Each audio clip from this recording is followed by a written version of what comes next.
నిన్న డిస్కషన్లో కూడా నేను చెప్పడం జరిగింది. ఇక్కడ పోలీసుల ఇన్వాల్వ్మెంట్ కన్నా కూడా పర్సనల్ సెక్యూరిటీ ఇన్వాల్వ్మెంట్ అక్కడ ఎక్కువ జరిగింది.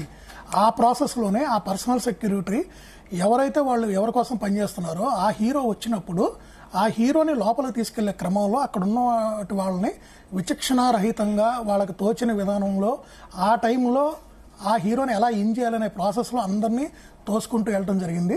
ఆ పెనుగులాటలో ఒకళ్ళ మీద ఒకళ్ళు పడటం అట్లా వెనక్కి ఆ టైంలో పాప మా తల్లిగారు చనిపోయారు, రేవతి గారు. అది నిజంగా చాలా బాధాకరమైన విషయం. ఇక్కడ క్లియర్ అండి, ఇది వీళ్ళు చేశారంటే ఒకటి, అసలు ఒక హీరో అంత ఫేమ్ ఉన్న హీరో జనరల్గా నార్మల్ హీరోస్ కూడా చెప్పకుండా వాళ్ళు ఒక షో జరుగుతున్నప్పుడు ఒక ప్రీమియర్ షో అయినా ఒక రెగ్యులర్ షో అయినా చెప్పకుండాప్పుడు ఏదో మధ్యలో అలా వెళ్ళి ఒక 5 నిమిషాలు 10 నిమిషాలు లేదా ఒక అరగంట అక్కడ కూర్చొని ఆ సినిమా రెస్పాన్స్ ఎలా ఉందో గమనించుకొని ఏదన్నా వీలైతే జస్ట్ ప్రేక్షకులకి అభివాదం చెప్తారు, లేదంటే కామ్గా వెళ్ళిపోతారు. అలాంటిది ఇక్కడ ముందు సాయంత్రం 5-6 గంటల నుంచే సోషల్ మీడియా మొత్తం కూడా పలానా హీరో పలానా సినిమాకి ప్రివ్యూకి వస్తున్నాడు అని దాని ఒక హైప్ లా క్రియేట్ చేసి, ఇప్పుడు జనరల్గా ఆ థియేటర్లో ఎన్ని సీట్స్ ఉన్నాయండి, ఆ థియేటర్ కెపాసిటీ ఎంత అండి? ఎవరైనా సరే టికెట్ లేని వాళ్ళైనా సరే అక్కడికి ఎంతమంది వస్తారు? అక్కడ ఏదైనా బ్లాక్లో కొనుక్కొనైనా ఆ అభిమాన హీరో సినిమా చూడాలంటే ఒక 100 మంది అదనంగా వస్తారు. కానీ అక్కడ అన్ని వేల మంది ఎలా వచ్చారు? ఎవరు తీసుకొచ్చారు? ఇది కేవలం ఆ హీరో వీళ్ళు చేసుకున్న సోషల్ మీడియా ఈ పబ్లిసిటీ, అతి పబ్లిసిటీ వల్ల జరిగిన అనర్థం అండి ఇది. అతి పబ్లిసిటీ చేసి ఒక విషయం చెప్పండి, అసలు ఎందుకు సంధ్యా థియేటరే వీళ్ళందరికీ టార్గెట్ అయ్యేది? అదేమైనా సెంటిమెంటా ఇంకేమైనాను? ఆర్టీసీ క్రాస్ రోడ్స్ అనేది చాలా ఇరుకైన ప్లేస్, ఎంత విపరీతమైన ట్రాఫిక్ ఉంటుంది, దాని చుట్టూనే చాలా థియేటర్లు ఉంటాయి. ఒక సినిమా రిలీజ్ చేస్తే ఆ చుట్టూ ఉన్న థియేటర్లు అన్నింటికి అదే సినిమా ఇస్తున్నటువంటి పరిస్థితి. ఆ ప్లేస్ కి రావాలా? ఒక మాల్లోనూ ఇంకో చోట వచ్చారంటే ఒక అర్థమైనా ఉంది. ఆ ప్లేస్ కి రావాలా? ప్రతి హీరో ఏ సినిమా రిలీజ్ అయినా కూడా ఎందుకు ఆర్టీసీ క్రాస్ రోడ్స్? ఏమీ లేదండి, ఇక్కడ ఇదంతా కూడా అక్కడ మాస్ పబ్లిక్ ఉంటారు, మాస్ పబ్లిక్ని వాళ్ళు బాగా ఆదరిస్తారు. ఈ మాస్ పబ్లిక్ రెస్పాన్స్ ఎలా ఉంది? మెయిన్ వాళ్ళ టార్గెట్ అది. అదే ఇప్పుడు మల్టీప్లెక్స్కి వెళ్తే ఇంతమంది క్రౌడ్ రారు, ఫస్ట్ పాయింట్. అక్కడ సెక్యూరిటీ కూడా టైటన్ చేసుకోవడం కూడా ఈజీ ప్రాసెస్. వేరేస్ ఇక్కడ ఏముందండి, 4 దిక్కుల నుంచి పబ్లిక్ వచ్చేస్తారు ఈ మామూలు సింగిల్ స్క్రీన్ థియేటర్లో.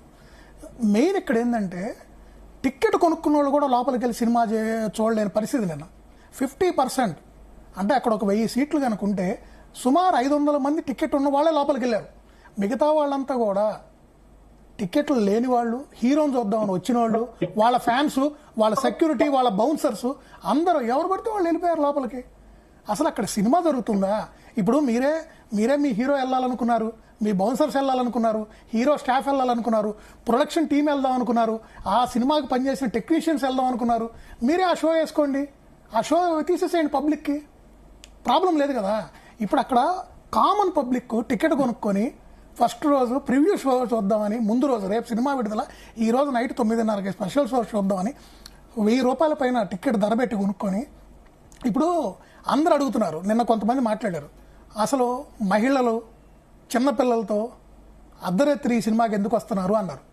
నేను ఒక స్ట్రైట్ క్వశ్చన్ అడుగుతున్నా. ఇక్కడ గవర్నమెంట్ దగ్గర వీళ్ళందరూ పర్మిషన్ తెచ్చుకున్నారు స్పెషల్ షోలు వేసుకోవడానికి. గవర్నమెంట్ ఒక ఆర్డర్ పాస్ చేసింది. ఆర్డర్లు ఎక్కడని ఇచ్చారా? ఈ షో మహిళలకు కానీ 10 సంవత్సరాల బిలో వయసు ఉన్న పిల్లలకు కానీ ఈ షో వర్తించదు, దీంట్లోకి లేదు, వాళ్ళకి వెళ్ళి చూడటానికి లేదు, ఇది ఓన్లీ ఫ్యాన్స్కి, లేకపోతే ఇది ఓన్లీ పలానా ఏజ్ గ్రూప్ వాళ్ళకి అని ఎక్కడన్నా ఉందా? లేదు. రెండో పాయింట్, థియేటర్ యాజమాన్యం అయినా సరే వాళ్ళు ఇచ్చిన టికెట్ల మీద కానీ ఎక్కడన్నా ముద్రించారా ఈ షోకి వీళ్ళు అలౌడ్ లేదని? ఇది కేవలం ఇది ఈ రోజు అక్కడ ప్రాబ్లం జరిగినాక ఒక్కొక్కళ్ళు ఒక్కో పాయింట్ ఆఫ్ వ్యూలో మాట్లాడతాం కదండి. వాస్తవంగా అక్కడ జరిగింది అది కరెక్ట్గా చెప్పాలంటే అదొక దారుణమైన సంఘటన, దారుణమైన. ఎందుకంటే చిన్నపిల్లలండి, తల్లి లేకపోతే ఆ పిల్లల పరిస్థితి ఏంది? రేపు ఎవరు పెంచుతారు? వీళ్ళు కాంపన్సేషన్ల గురించి ఆలోచిస్తున్నారు. కేవలం డబ్బుతో అన్ని పనులు అయిపోవండి. వాళ్ళకి మంచి చెడు, ఏది మంచి ఏది తప్పు, ఒక సక్ర మార్గంలో వాళ్ళు పెంచడం, రేపు విద్యా బుద్ధులు ఇవ్వటం, సొసైటీలో వాళ్ళని మంచి పోలుగా తీర్చిదిద్దాలంటే తల్లిదండ్రులు లేకపోతే అసలు కనీసం నేను అడిగేది ఏంటంటే, ఓకే అల్లు అర్జున్ గారికి తెలియదు, వాళ్ళ టీము పోలీసుల సంధ్యా థియేటర్ యజమాని ఎక్కడో మిస్టేక్ జరిగింది అనుకుందాం. కానీ ఆ రోజు అక్కడ గాయపడ్డ వాళ్ళు కానీ చనిపోయిన వాళ్ళు కానీ ఎవరు? మీ అభిమానులు అండి. ఒక హీరోగా వాళ్ళు మీ నుంచి ఏమి ఆశించకుండా మిమ్మల్ని అభిమానిస్తున్నారు. వాళ్ళు మీకోసం కటౌట్లు కడుతున్నారు, వాళ్ళు మీకోసం పాలాభిషేకాలు చేస్తున్నారు, వాళ్ళు మీకోసం పూజలు చేస్తున్నారు, సొంత డబ్బులు పెట్టి 10 మంది మిత్రులను కూడా సినిమా తీసుకెళ్లి చూపిస్తున్నారండి, వేలు ఖర్చు పెట్టి. అలాంటి మీ అభిమాని, అది ఆడ మగ ఎవరైనా పక్కన పెడితే మీ అభిమాని అండి, మీ అభిమానికి చనిపోతే కనీసం మీరు ఇమీడియట్గా రెస్పాండ్ అయ్యి ఆ హాస్పిటల్ కాడికి వెళ్ళటమా, లేదా వాళ్ళ ఫ్యామిలీకి ఒక ఫోన్ చేసి వాళ్ళ ఇంటికి వెళ్ళి కలవటమా, అది మినిమం కర్టసీ అండి. మీరు ఇచ్చే కాంపన్సేషన్ తీసేయండి. కాంపన్సేషన్ కావాలన్నా వాళ్ళ ఫ్యామిలీని ఆదుకోవాలన్నా ఎన్జిఓలను ఎంతో మంది చేయగలరు, అది కాదు ఇక్కడ పాయింట్. అసలు మినిమం హ్యూమానిటీ ఎక్కడికి వెళ్తుందండి? హ్యూమానిటీ ఎక్కడికి వెళ్తుంది చెప్పండి. శ్రీనివాస్ రెడ్డి గారు,